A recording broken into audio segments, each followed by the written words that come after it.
Welcome in our other good friend, Matt Taylor. Matt, the voice of the Colts. How are you, sir? What's shaking? Where's Dustin? Man, he's taking the day off. John, where is Dustin, by the way? He has some personal matters to tend to, so yeah, he has taken the day off. Personal matters. Personal matters. I never heard of such a thing. Yeah, he's got it. It must be underwear shopping day. It's laundry day. Got to figure it out. Yeah, he's got to fold all of his underwear. No, but how are things going with you, man? Still in the off season, things moving around, life, little break for you. What's shaking?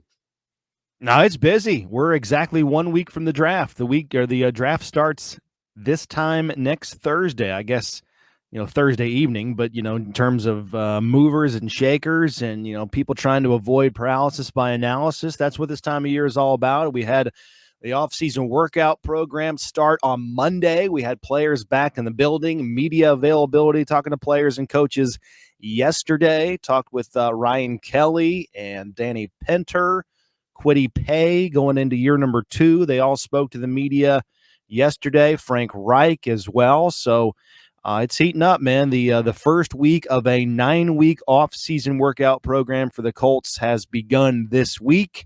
And that'll go until mid-June, and then that's really kind of the big time, quiet time of the NFL calendar between mid-June and the mini camp and the start of training camp. But there's plenty of the dialogue continues to progress, the narrative continues to roll on, and it's all about how can the Colts get better and improve and rebound from last year missing the playoffs, and where can they supplement in the draft. So plenty of storylines. Yeah, I know that the quarterback situation obviously answered with Matt Ryan coming in. Getting some pieces around him has been, the biggest consideration and concern. Yeah, it's really hard. It's really hard to project, what the Colts are going to do in the draft because, as you said, I mean, Jack Doyle's retired. T.Y. Hilton's still a free agent. Zach Pascal left the team. He went to the Eagles in free agency. So, a lot of people are kind of shaking their heads saying, hey, when are the Colts going to supplement the skill player spots on offense? And I think that's what the draft is all about. It's hard to imagine, them going day 2 of the draft and not bringing in somebody that can catch some passes, whether that's a tight end or a wide receiver. But that being said, again, it's hard to project what the Colts are going to do because they don't have that first-round pick. They currently sit at 42, which is about 10 picks into the second round. And that being said as well, the Colts, they have not been shy over the years under Chris Ballard about making trades during the draft. In fact, since 2017, they've made 14 draft day trades, including one already this year with the trade for Matt Ryan. They gave up a 3rd-round pick to bring in the quarterback. So they've got 7 picks going into the draft, and with the moves they've made so far this season, obviously, again, it's wide receiver, it's tackle, it's tight end.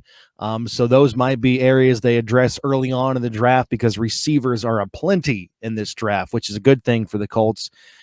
They might be able to address tight end later on in the draft because with Jack Doyle retiring, that, opens up a need for a versatile playmaking pass catcher to come in, but also somebody who can be an extension of the running game. And then at left tackle, the Colts, like some of the players they're bringing back on the roster to man that important position at left tackle, but they need depth on their offensive line. Injuries always occur on the offensive line, and inevitably they're going to need some reliable players to make some spot starts next season and help protect Matt Ryan. So I think everything's on the table right now between tackle, receiver, and tight end, and we'll see how the first round unfolds and then, what that dictates to the Colts in the second round, if in fact they stay where they are right now at number 42 overall. I like the DB that they met with apparently on Monday virtually. Smoke Monday. There's a lot of interesting names in the draft. I think this might be an all-timer for draft names. You got Smoke Monday, you got Sauce Gardner. There's a couple of, it's I hadn't heard that one.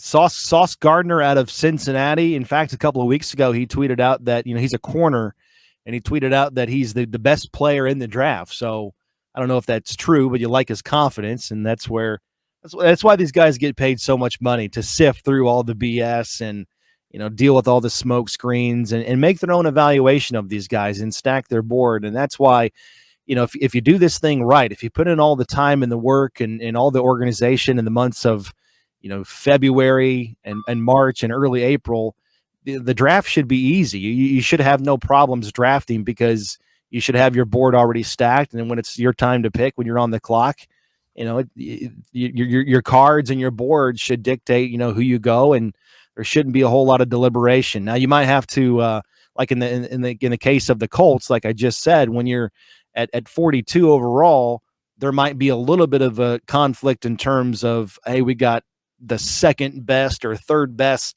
tackle versus the 4 or 5 best wide receiver.